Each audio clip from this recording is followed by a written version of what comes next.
excited about this series, and next several weeks we're going to be having a series on friendship and understanding what friendship is. And everybody wants to have friends. Like, nobody here doesn't want to have friends. And so many people wish that their friends would be friends. A lot of people, they have friends that maybe they spend time with and they get along with, and maybe they hang out with. But when it comes to friendship, when God created this concept of friendship, friendship isn't supposed to be something superficial. It's supposed to be something that deeply is experienced by all of us. You know, even God, when He created Adam and Eve, Adam, who was alone in the garden with God in this complete connection with God, complete fulfillment, he's in deep fellowship with God. You would say Adam should be perfect, right? Everything should be great. But when God looked to Adam, He said, it's not good for man to be alone. Can you imagine somebody who is in perfect fellowship with God? God should be filling all of their needs and doing that, but there is one need that God has chosen not to fill. God has chosen not to fill, that it would be filled by others and by our friendships and by the people around us. And this is so important because God created you with this human-shaped void. We all say we have a God-shaped hole in us that only God can fill, but you also have a human-shaped void, a void that only others, people in your community and people around you can fill within you. Mother Teresa says loneliness is the leprosy of modern society. Loneliness is the leprosy of modern society. And it is so true.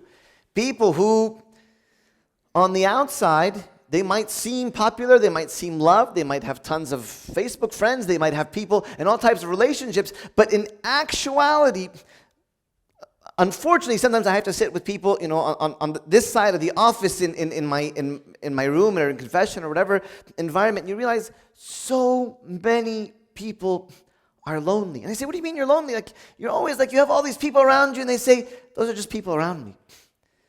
But very few people are there for me as friends. So what we want to do is we want to get into one of the greatest stories about friendship in the Bible, involving a paralyzed man and the friends who brought him to Christ.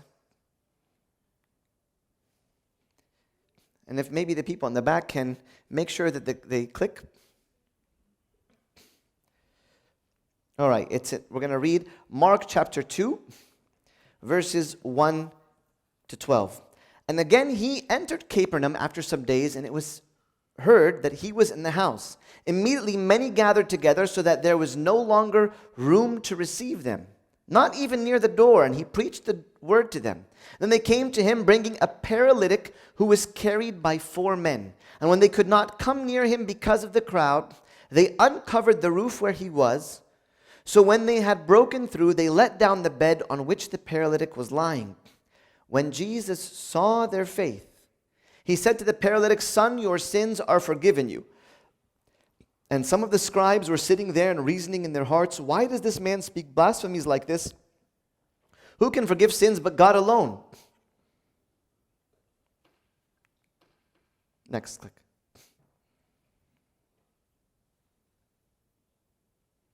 Can you click the next slide? But immediately when Jesus perceived in his spirit that they reasoned thus within themselves, he said to them, "Why do you reason about these things in your hearts? Which is easier, to say to the paralytic, 'Your sins are forgiven you,' or to say, 'Arise, take up your bed and walk'? But that you may know that the Son of Man has power on earth to forgive sins." He said to the paralytic, "I say to you, arise, take up your bed, and go to your house." Immediately he arose, took up the bed, and went out in the presence of them all, so that all were amazed and glorified God, saying, "We never saw anything like this."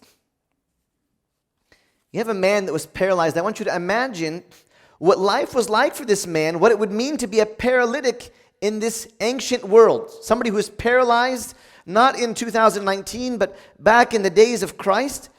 His whole life, he lived on a mat.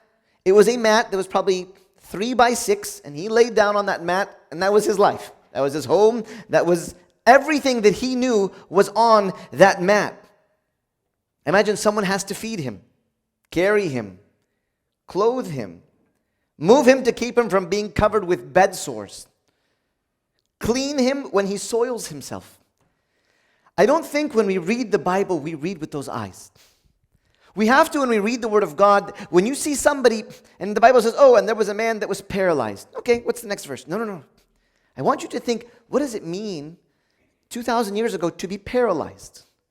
How does a paralyzed person who's on a mat live? What do they go through? He'll never know what it means to be independent. There's no surgery, no treatment that can fix it. And he's going to have to live his life as a beggar, dependent on people dropping coins before him, hoping that maybe somebody's going to have some compassion on him. I wonder what this person's dreams were. I want you to imagine somebody who's paralyzed. What do you dream about? What do you dream about? Maybe one day I'll get married. Maybe one day I'll have kids. Maybe one day I'll walk. Maybe one day I'll be able to spend a wonderful evening with my friends. You say, these are like what people might just assume as normal parts of expectations for life.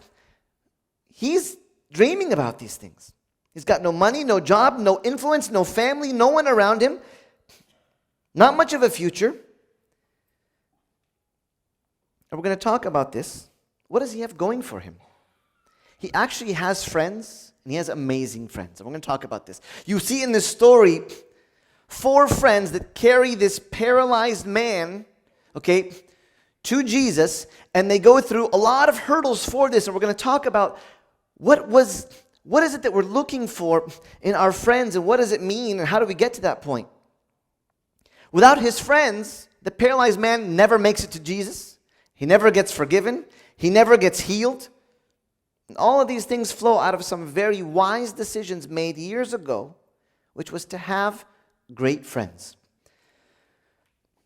How many of you've gone to these stores where everything sold in the store is as is? You buy this thing as it is. If it has a hole, if the tag is wrong, if something is wrong about it, but you can't tell, and you don't know where the defect is. You go into whatever store, and you know that everything here is cheaper because there's some defect in it. And there's usually signs that say you buy it as it is. This is what you buy, and if it falls off of you on your way out, I don't know what to say, but you're buying it as is.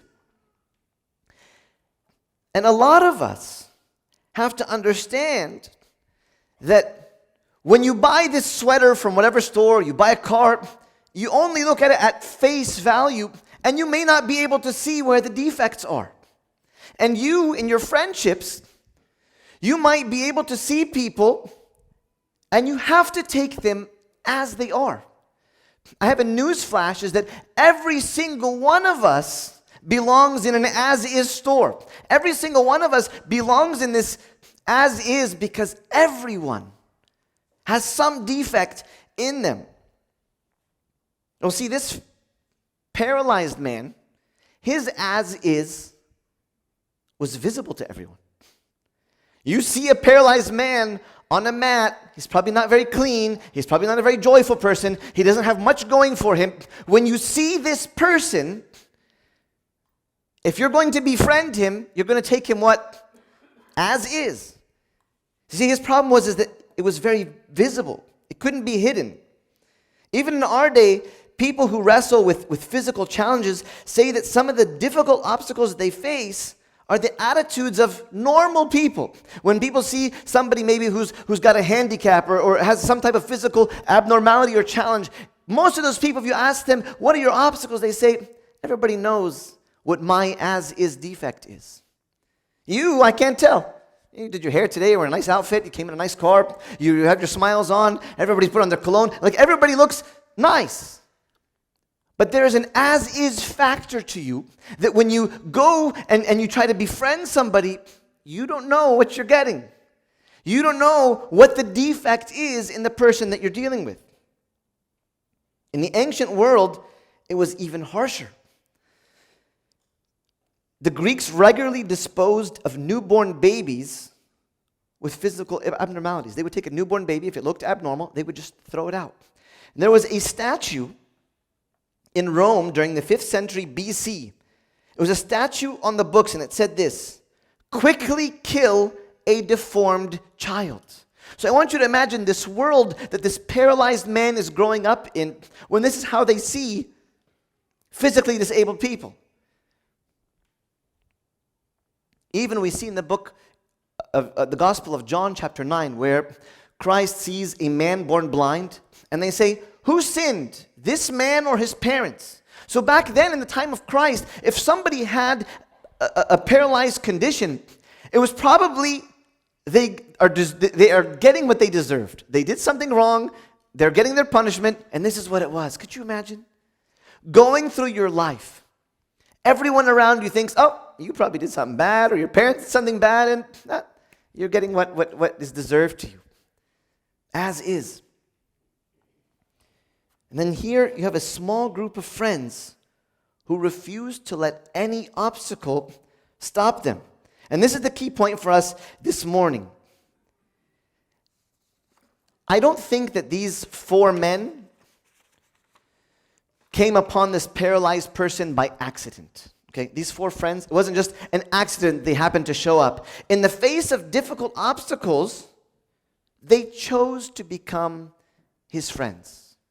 They saw this paralyzed man and they chose to be his friend. I can't imagine who these 4 people are. I want you to imagine if you knew, let's say you saw a beggar on the street going through God knows what, maybe they have some sickness, they have some kind of messed up issue going with them, and you see people saying, let's go and befriend him. You'd say, these are non-human. These people could not possibly be human, that they would choose to befriend a person that is paralyzed on a mat. What are you going to do for me?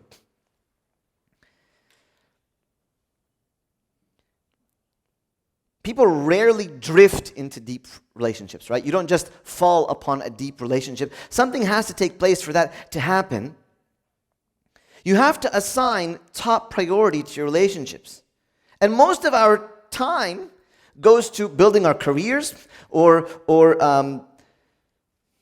doing all kinds like errands, succeeding at our jobs. We do a lot of our things that keep us busy. But what's so important is that we neglect giving our most valuable possession, which is time, to the experience of which we were created, and that is friendship. One of the most countercultural statements in the Bible, in the book of Acts, is a description of the early church. Imagine it says that when the people got together in the early church, it says they met daily. They met daily. I think a lot of us imagine that people just kind of hung around all day. Nobody has anything to do in the book of Acts. Everybody just sits in their hut. They're praying all day. They, probably are. These are normal people that were farmers, that were normal workers. But imagine that they met daily. Don't always just assume that they met daily. Oh, that's nice. No. It's not that. That's not nice. That's intentional. That's somebody that is saying, friendships are going to be a part of my life. Friendships have to be a real aspect of my life. I have to do it on purpose. Maybe the biggest single barrier to deep connection is how busy we are. I want to ask you, how much time do you make for friendships? It doesn't just happen, right? Friendships don't just happen. You can find yourself, you can go weeks without spending any time with friends, without asking about any friend. You just go through the cycle of life, this busyness and this hustle-bustle type of atmosphere of life, and what happens? I could realize that I have no investment in my friendships. The requirement for true intimacy in friendships are chunks of unhurried time. Right now you have another, probably the busiest month of the year coming up with Thanksgiving and Christmas, and maybe you're going to have some time off, and right now you're already filling your time about what you're going to do. On this day I'm going to go shopping, and this day we have to go whatever, and we have to do this, and we have to do that. I want you to ask yourself, how much time have you set apart for building friendships, by connecting deeply in friendships? And we're going to get to what that means. You see, wise people do not try to microwave friendship or parenting or marriage. You don't just microwave it. It doesn't just like stick it in the microwave and in 2 minutes it'll be ready. It doesn't work that way. Friendships have to be built. Friendships have to be invested in. They take a lot of time. They take a lot of drama. They take a lot of arguing. They take a lot of discovering. I'm not talking about these are people I hang out with. I'm talking about friendships. And it's something that people don't usually have more than one or two in their life. You have a lot of nice people in your life. But friendships, good friends, I'm amazed that this paralyzed man had 4 friends. 4 friends that did what they did in this story. You see, you can't do friendships in a hurry. You can't listen in a hurry. You can't cry in a hurry.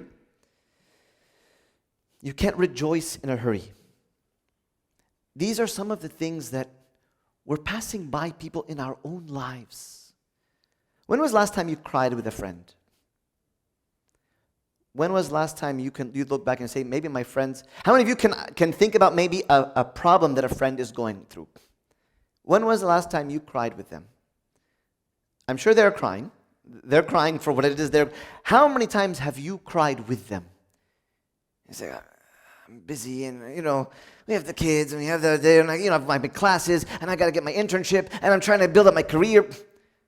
When was the last time somebody came and told me, they said, I don't have anybody. He says, when I want to be able to share my success with somebody, I don't know who to call. He says, I have one friend that when I call him, he's genuinely happy for me. I was so touched to say, wow. He calls up this person, he says, hey, I passed my exam or I got a job, and the person is so happy for it. He knows that if I go to this person wants to rejoice in my experiences. Make your friendships a priority. Think about what the paralyzed man goes through in order to be friends with this group of men. What are the thoughts that goes in his mind? Maybe he wrestles with the sense of, I have to be dependent on everybody. I don't want to be dependent on all these people. His own personal insecurities. Or maybe he looks to their independence and becomes jealous. Or he makes assumptions that these people are hanging out, I'm sure, without me. They're enjoying time without me while I'm stuck over here on my mat. Maybe he wished in his heart if he could trade places with one of them. He's looking, I would love to trade places with you for an hour, not even a day. Can you imagine the wrestling that's going on in his heart? When somebody's carrying your mat, they're going to see you in your weakness. These 4 friends, they carried the mat, and they carried the paralyzed person all the way to Jesus. They're going to see your weakness. Are you willing to accept that? Are you willing to accept that the people in my life who are going to carry my mat, they're going to know I have my own weaknesses? Nobody wants people to know their weaknesses. Nobody does. It's not easy for anybody. But there are some people that are so real with their friends, they say, this is my as-is tag. Right? I have a hole in the sweater, and that's what I am. I'm the hole in the sweater. I am this as-is tag. And I want you to think about how we carry one another's mats. Imagine this person might be thinking, if they drop me, they're going to hurt me. Right? These 4 men, if they drop this paralyzed man, they could break a bone, they could do anything, and they're going to hurt him. There is the gift between these friends, trusting vulnerability, like being open and being just who you are, and dependable faithfulness. Once again, trusting vulnerability. It's hard. If you want to build a friendship, you're going to have trusting vulnerability. It's not easy. You see, this mat became an opportunity to be accepted and to be served. His mat was an opportunity that these four men came to him and they served him. And they accepted him in his paralysis. And this is part of real friendship. Again, I want you to make it clear. I'm not talking about people I hang out with. I'm talking about on your mat is the opportunity for servanthood and acceptance. Wherever human beings love and accept and serve each other in the face of weakness and need, there is the fellowship of the mat or connection of the mat. I'm going to give you a truth right now. Everybody has a mat. And if you don't know your own mat, time to be honest with yourself. Everybody has a mat. Everybody has it. Take it or leave it, this is my mat. And this is something that I feel like is an obstacle for what it is that we experience. My mat is what is not normal about me. My mat is what is not normal about me. I know you're thinking, I'm normal, they're not normal, right? Like everybody thinks that they're normal. I have a news flash for you. Everybody is weird. Everybody's weird. Everybody has some weird, quirky, funny thing about them that none of you are normal, okay? Let's just be honest. I've dealt with most of you probably one-on-one. I've seen it. None of you are normal. I thank God that I'm not. I'm just kidding. My mat is what is not normal about me. I have a lot of things that are not normal about me. I want you to think about what your mat could be. Maybe it's your temper. Maybe you have a temper that you can't seem to control. Maybe you lash out on your friends and you yell at them or you fight with them. That's your mat. That's unfortunately, that's who you are. It's not something we should accept, but it's something that I might be struggling with. Maybe you're impulsive. This person will just say words without thinking. They're going to probably offend me. That's your mat. Like you have sometimes this impulsive nature to yourself. Maybe your mat is fear. Maybe you're insecure about who you are. Inability to trust, or you have the need to be in control. Maybe your mat involves a very shameful secret, some mistake you've committed, some sin. And you feel like nobody would ever accept me knowing that I have this deep and dark secret in my heart. I love when people, they say, Abuna, I just need to get this off my heart. I've been hiding it for years. I've been hiding it from, nobody in the world knows this deep and dark secret. And they come and they let it out. And I'm like, was that so bad? Like you just feel so freed when you can feel, of course, maybe they trust Abuna in confession, but how much if we can trust those who supposedly call themselves our friends? What is your mat? Sometimes people spend their whole lives pretending that they don't have a mat, right? They wear masks. I was speaking to the college youth yesterday about this concept of being insincere. We all have a mask, and nobody presents themselves with their mat. We hide the mat. We want to make sure that nobody sees the mat. Nobody knows that I have this as-is tag. I hide it, I protect it, and I don't want anyone to see it. I myself don't want to see it. I don't want to admit it. Can you just take a second right now? I want you to think in the seats that you're sitting in. What is your mat? What is your mat? Just kind of put your head down, think about it for a second. What is your mat? Maybe you've convinced everybody of your strength and how competent you are and how great of a person is,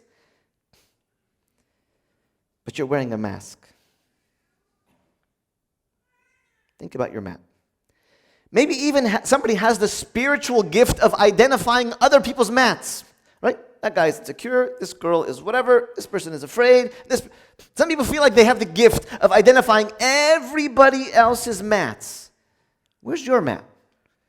What's your real mat? What is your real paralysis that you feel like you experience? Can you admit it? And if somebody were to know that you have a mat, would you still be loved? You may convince everybody that you're strong, but you will never experience real friendships. So if you are perfect and you have no needs, chances are your relationships are always going to be superficial. You're perfect. Why do I need to ask about you? Why do I need to help you? Why do I need to support you? Why do I need to be there for you? Why should I sacrifice? You're perfect. You don't have a mat. Us handicapped people, we do have mats. So let us work with each other. And you perfect people who don't have any needs, God be with you. That's not real. That's not real. Friendship is made of people with all their goods and also with all their weaknesses and their poverty. People who accept and forgive each other, who are vulnerable with each other. Humility and trust are more at the foundation of friendship than perfection. I want you to pay attention to this line. Humility and trust are more at the foundation of friendship than perfection. Is the person in front of you, do you not know any of the imperfections in your friend's life? Then you're not friends. Like they've never said anything. They don't like to share. They don't like to open up. Okay, let's admit that we're not friends. We're nice people. That's okay. That's fine. What I love about this person on the mat, because his vulnerability and his weakness is so obvious, I wonder if it brought out the vulnerability of his friends. I wonder if he says, guys, don't carry me, like please don't carry me. I know it's too much and I'm heavy and it's going to be so much of a headache. And, maybe the streets are crowded. Maybe it's going to be so difficult. Please just don't do it. I'm sure they say, you know what? I have my own struggles too, man. Like I have my own things. When we see each other's weaknesses, we tend to identify and admit our own. This is so important. They all become so much more honest about their mats when they show it. You know what I love? In community groups. We just came out of a community group series. And people were getting together and we gave questions for people to ask. And I attended some of them. I was amazed that the leader of the discussion, he'd ask a question or she would ask a question and wait for people to respond. Everybody kind of stays quiet. And then the leader would say, all right, I'm going to answer. This is my struggle. And as soon as the person who leads in the community group says, I deal with this issue, what happens? Everybody's masks come down. Yeah, I deal with that too. I struggle with this. I doubt this. I feel this. And we become real. Bring out your mats. Maybe not with everybody, but with people that you define as friends. Imagine one day Jesus came to their town. These 4 men find out about it. They want to hear him. One says, we can't just go ourselves. We have to bring our friend. I can't imagine how much they thought about this person. Jesus is in town. It's crowded. He's becoming popular. Hey, let's bring this person that's going to slow us down as we're trying to go connect with Jesus. They said, you know what? This is going to really encourage him. Maybe it'll give him hope. Maybe it'll lift up his spirit. I love that they said, we have to bring him to Jesus. You see, to do that is going to make things very hard. But they're not thinking about themselves. Friendships don't think about themselves. Like, really, is this going to be the best plan that we bring this paralyzed person laid out on a mat to take him through the streets and bring him in a place that's good? Nobody, don't bring us this mess. Like, we don't need that. They didn't think about themselves. They thought about someone else. I don't want you to run in your mind thinking, who is thinking about me? I want you to think, who do you think about? Don't think about who is thinking about you. This person, they never called me. Don't think about that right now. I want you to think about who you should call, who you should ask about and think about. They thought, how do we get him to Jesus? One of them says, if we make a hole and lower him through the roof. I want you to imagine they're holding the paralyzed guy. They get to the door. It's crowded. There's not even standing room. There's nothing to do. And one guy says, hey, wait, guys. Let's drop him through the roof. What do you think how that conversation went? Are you serious? Like we're going to drop our paralyzed friend through the roof? Imagine how committed they were to this man. Like, do you guys ever think, like, how did that conversation go? Yeah, that's a great idea. Let's throw him off the roof. You idiot. Like, what kind of stupid suggestion is that? Like, they said, we'll do anything. We will do anything to get this person in front of Jesus. Okay, how's that going to happen? I want you to imagine. So to understand how these things, it's these wooden cross beams with a matter of reeds and branches and dried mud in between them. So I want you to imagine Jesus is giving a sermon. Could you imagine, here I am, I'm giving you guys a sermon. All of a sudden, like a little flaky dust starts coming from the roof. And all of a sudden, a full chunk falls. There's people in this house. There's no room to stand. I wonder, people, hey, what's going on up there? Like there's dirt falling everywhere and there's pieces going everywhere. All of a sudden now we have a skylight in the house. Like what happened? How is this happening what is going on? Can you just imagine Jesus is giving a beautiful sermon like I'm doing right now, okay? And all of a sudden, people are interrupting my sermon. Like, guys in the back, go check who's on the roof, like a distraction. Like, maybe Jesus is going to say, what's going on? You people get out of here, you troublemakers. I can't imagine how that environment was going. I can't imagine what it felt like to be in the room or to be the friend dropping their paralyzed friend.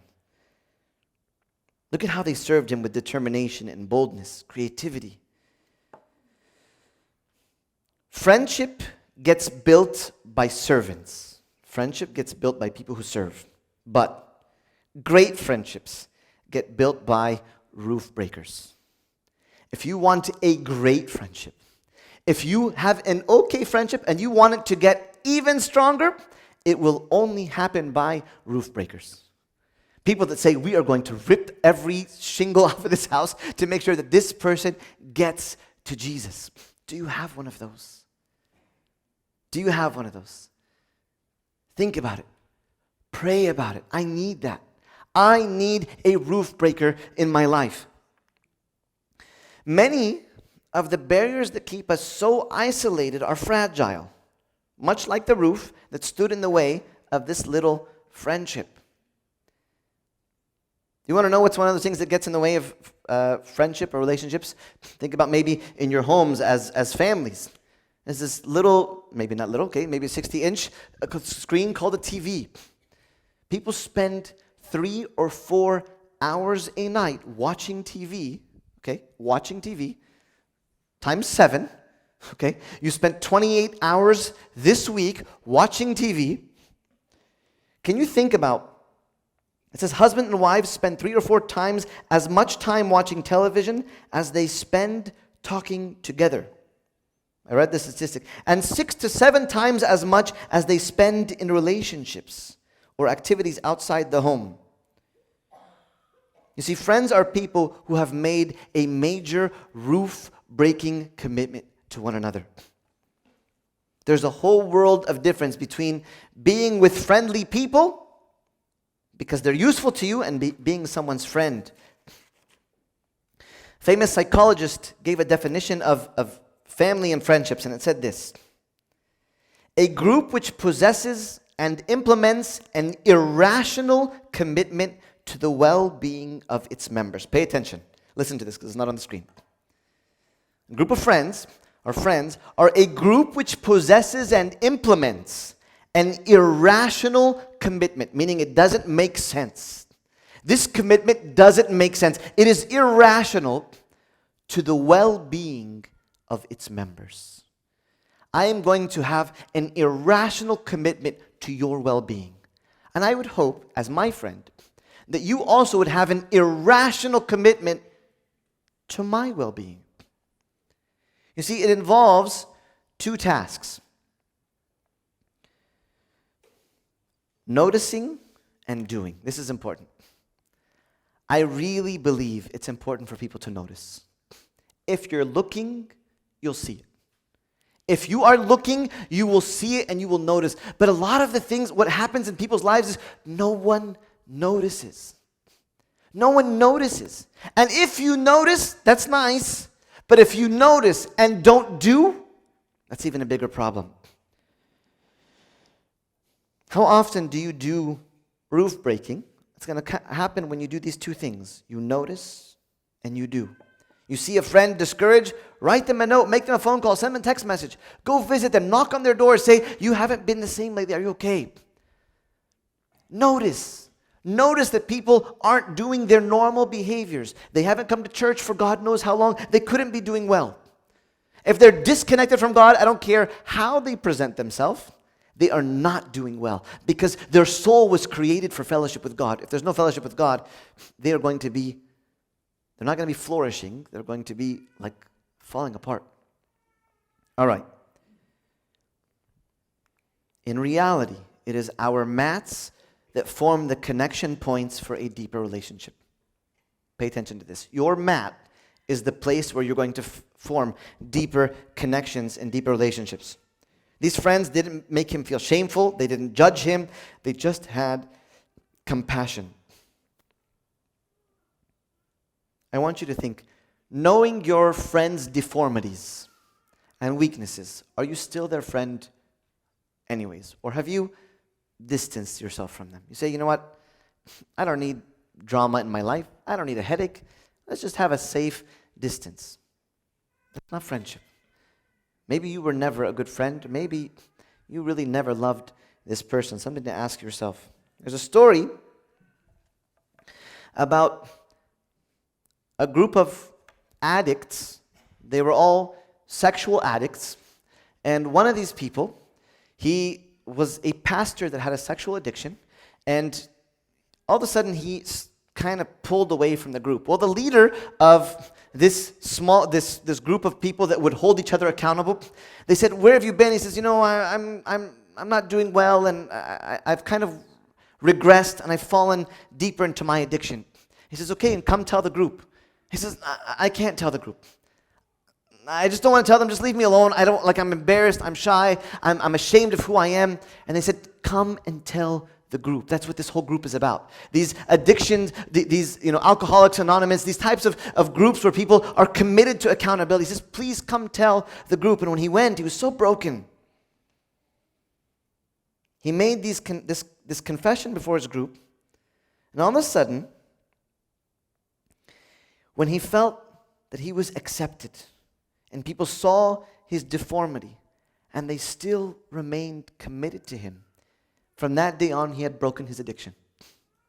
That pastor broke his addiction when he could realize that people in his life accepted him, and they were going to be committed to his healing, to restore his brokenness. And from that day on, the person restored his brokenness. And there was a time where a group of young men, they made a WhatsApp group saying that they're dealing with their addiction to pornography. And it's a big epidemic in today's society. And they made a WhatsApp group, and they started texting each other like check if it's a victory, or like a sad face, or an X if it's a loss. And every day they would say, "Today I was victory, I didn't fall." Next day they text each other, "Today I fell." Or somebody would, "Guys, I'm feeling tempted. I don't know what to do." And another one would call them up and say, "Okay, come, let's hang out. Let's go work out. Let's go play basketball. Let's do something." And they started to do this. Some of them were able to break their addictions just by the accountability and support of real friendships and acceptance, even though we know that we're broken and we're going through this difficult time. Friendship requires trust. Your only shot at being whole, your only shot at being unbroken is when you come and you trust and can be open on your mat. That's your only shot. We need each other. We need one another. You cannot do it on your own. If you think, "I'm fine, let me just live in my little dark circle," it doesn't work that way. It'll never happen. Real friendship always involves spiritual growth. Imagine these people, they said what? If we can only get our friend close to Jesus. If we can only bring our friend close to Jesus. Listen to this. It says in the Bible, when Jesus saw their faith, he healed the man. God is looking for faithful friendships. See, friendship is the place where our limitations, our fears, and our egoism are revealed to us. I want you to understand this part. In your friendships, in your real friendships, this is where your real self comes out. When you can just be yourself, and these things create conflicts. You're going to end up arguing. You're going to end up fighting. You're going to have some drama between you. And that's what real friendships are. It brings out your sin, which is a good thing. Because the only way that you are going to be healed of your own personal brokenness and your mat is if you what? Can have your true self revealed. What's going on inside of you. If someone is truly my friend, their deepest concern is the well-being of my character and my soul.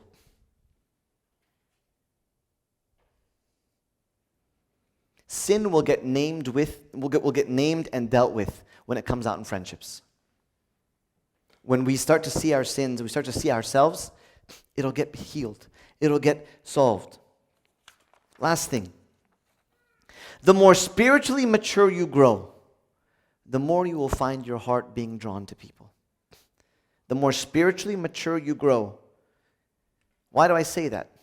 You could pray all day, come to every tasbih, go to every liturgy. If you are not around people and you don't care about people, you are not spiritually mature. If you isolate yourself, you are not spiritually mature. Saint Anthony, who lived in the inner wilderness, in a cave in the desert, has a beautiful saying that says, "My life is with my brother." Really, Saint Anthony? Like you're in the middle of a desert? He says, "My life is with my brother."